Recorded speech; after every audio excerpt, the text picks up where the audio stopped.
y muchas informaciones, investigaciones y una editorial que tiene un título largo, pero lo vas a entender.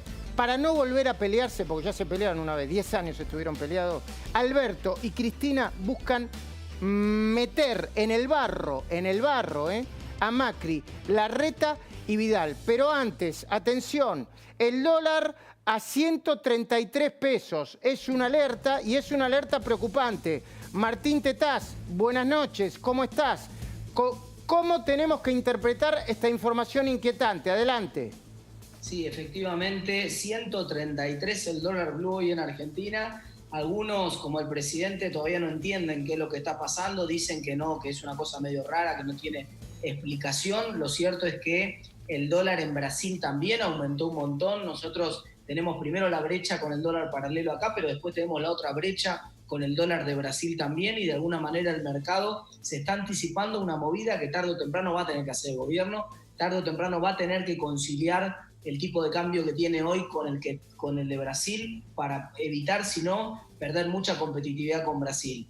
Incluso, aunque uno no mire el dólar paralelo ese que no le gusta mirar al presidente porque es ilegal y porque opera poca gente, etc., el dólar que se puede operar perfectamente, que es transparente, que es libre, que se opera en la bolsa, que se llama dólar contado con liquidación, 127 pesos. Es decir, un dólar absolutamente legal, que es el dólar que efectivamente se consigue en la Argentina, 127 pesos. El resultado de todas las políticas del Banco Central, de dejar que menos gente opere en ese dólar paralelo, hizo que más gente se vaya al dólar que es paralelo pero que no es legal, y explica ese 133 que vos recién comentaste, y que es un número que obviamente preocupa. Pero también, Luis, y con esto te cierro el comentario, también pensemos que en lo que va del año el Banco Central le transfirió al Tesoro 700.000 millones de pesos. Lo voy a decir de vuelta, 700.000 millones de pesos. Y que en los últimos 2 meses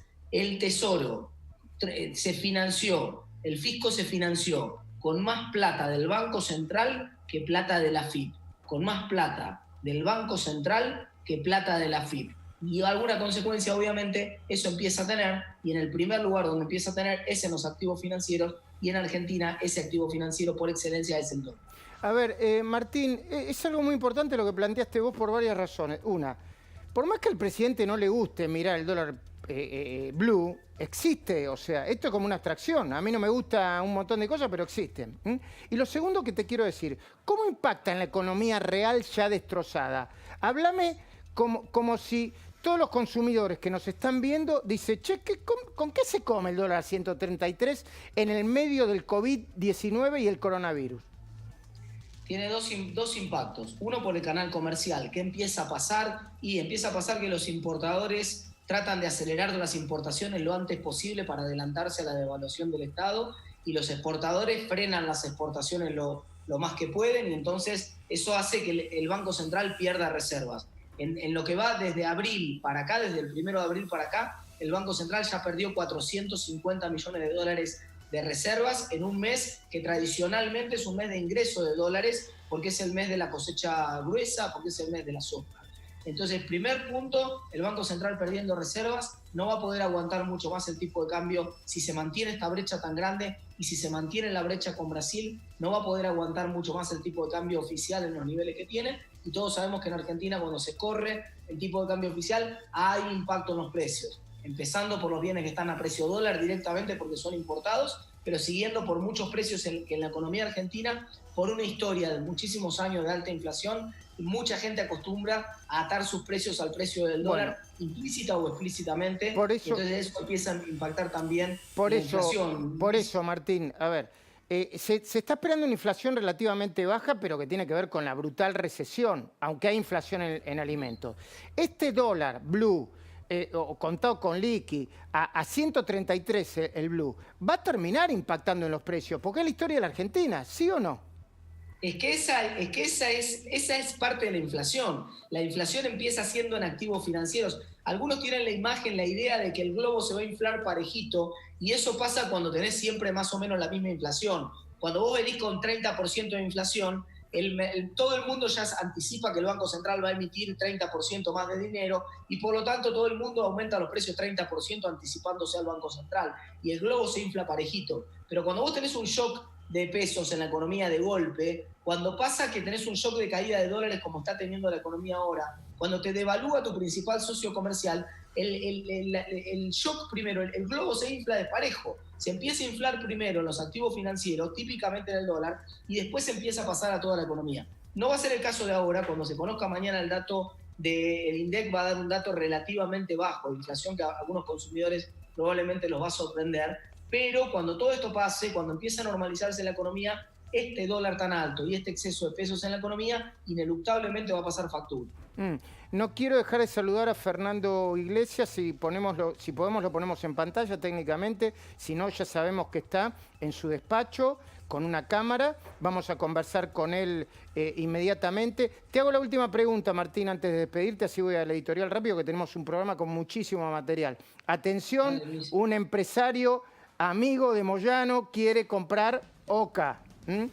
Atención, hay tole-tole con los departamentos de Puerto Madero de Cristina Fernández de Kirchner.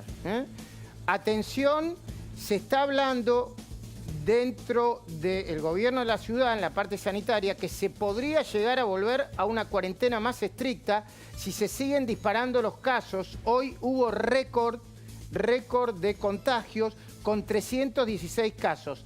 La última, Martín. Lo que está pasando con el dólar, ¿también expresa la pelea entre pandemia y apertura económica o apertura de las actividades?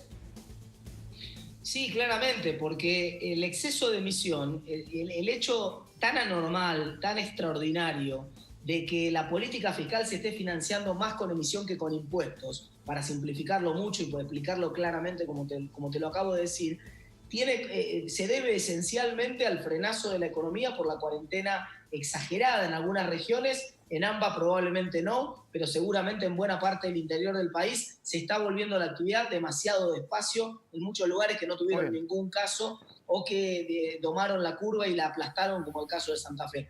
Esa demora en volver a la actividad en el sector productivo se paga con que tenés que, del otro lado del mostrador, entregar más planes, más ingreso familiar de emergencia, más ATP, más asistencia al trabajo y a la producción. Todo eso sale plata y como el gobierno no recauda, porque cuanto más tiempo en cuarentena está, más le cae la recaudación, entonces como consecuencia más dinero tiene que emitir para compensar todo eso. Y ineluctablemente ese exceso de dinero que emite, por alguna válvula se termina escapando. Y salió por el dólar. Y esa válvula es el dólar. Gracias, Martín, un abrazo. Gracias, Luis, hasta luego.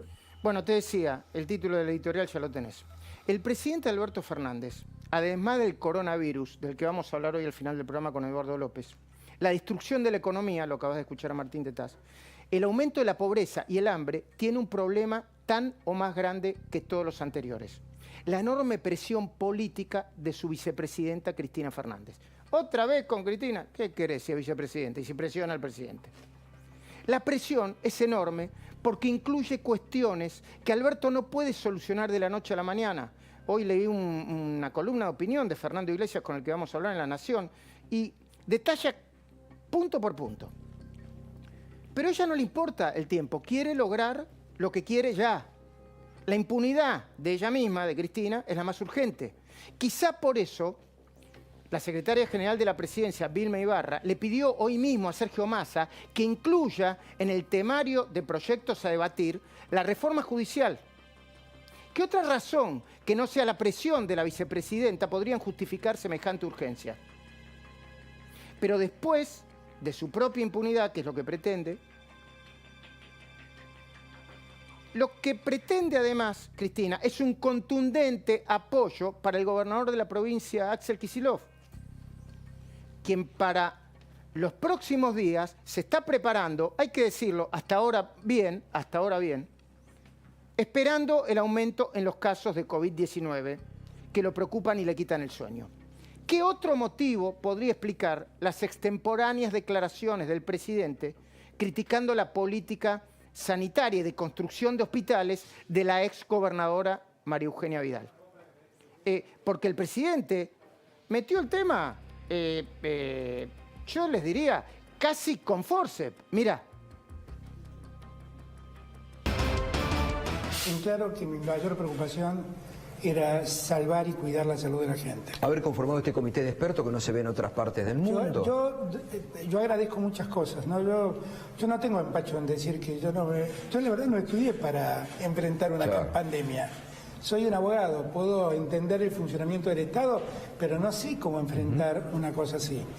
Yo siempre voy a agradecer que Dios me haya iluminado y lo haya puesto a Ginés González García al frente del Ministerio de Salud, porque él es un enorme respaldo para mí, una enorme tranquilidad para mí. Y que ahí está lo primero que tenemos que los argentinos considerar valioso: haber recuperado un Ministerio de Salud. Que no había. Que no había. ¿Cómo hubiéramos afrontado esta pandemia sin Ministerio de Salud? Pero nosotros nos olvidamos, pero hace 6 meses atrás, cuando todavía estábamos en campaña, había una gobernadora que decía que no iba a abrir más hospitales y tuvimos que salir corriendo a construir hospitales.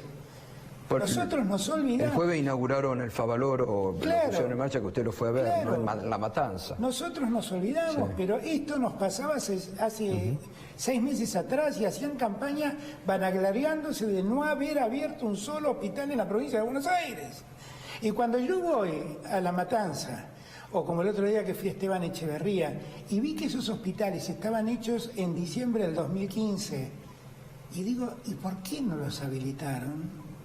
La verdad es que seriamente, para que pensemos lo que nos pasó como sociedad cuando elegimos esos gobernantes que además se vanagloriaban de decir, no voy a habilitarlos. Sí, una locura. Es una locura. Ahora, esto nos pasó. Por supuesto, es una discusión compleja e incompleta la que plantea el presidente. Por supuesto, el presidente no hizo la más mínima mención a los hospitales que Cristina y Daniel Scioli y varios intendentes inauguraron más de una vez, pero no pusieron en funcionamiento. Ni sobre los 28 años anteriores en que el peronismo, con hospitales, sin hospitales, gobernó la provincia de manera desastrosa y irresponsable. Gestión en que sumieron al distrito más importante de la Argentina en una decadencia muy difícil de revertir. Unos segundos nada más para ver cuántas veces inauguraban para cortar la cinta, pero no ponían en funcionamiento hospitales en la provincia de Buenos Aires. Mirá. Hoy no es un día cualquiera. Primero porque estamos aquí, en La Matanza, en Rafael Castillo. Esto que tenemos aquí no es un decorado de un set de televisión. Esto que tenemos aquí es la presentación del Hospital Dr. René Favaloro en Rafael Castillo.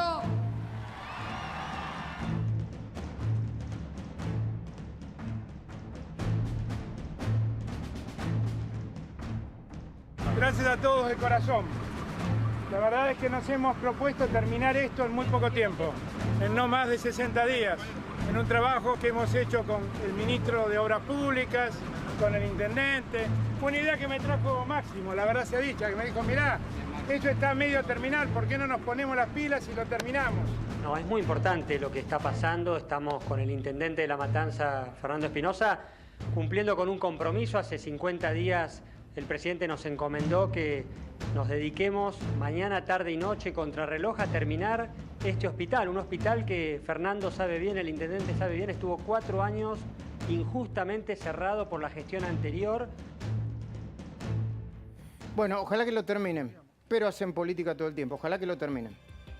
Alberto quiso meter a Vidal en el barro, pero Vidal no picó. Al contrario, envió a sus voceros, Alex Campbell, perdón, y María de Luján Rey, a responder por ella. Hay un tuit de María Luján Rey que no sé si está por ahí. Si está, ¿me lo muestran, por favor? Dice, para ayudar a la memoria selectiva y distorsionada que tiene el presidente, le recuerdo que durante la década ganada se inauguraban hospitales vacíos que nunca funcionaron. Además, es justo recordar que la gobernadora recibió 80 hospitales, de los cuales 53 tenían riesgo edilicio. Esto no es en defensa de nadie.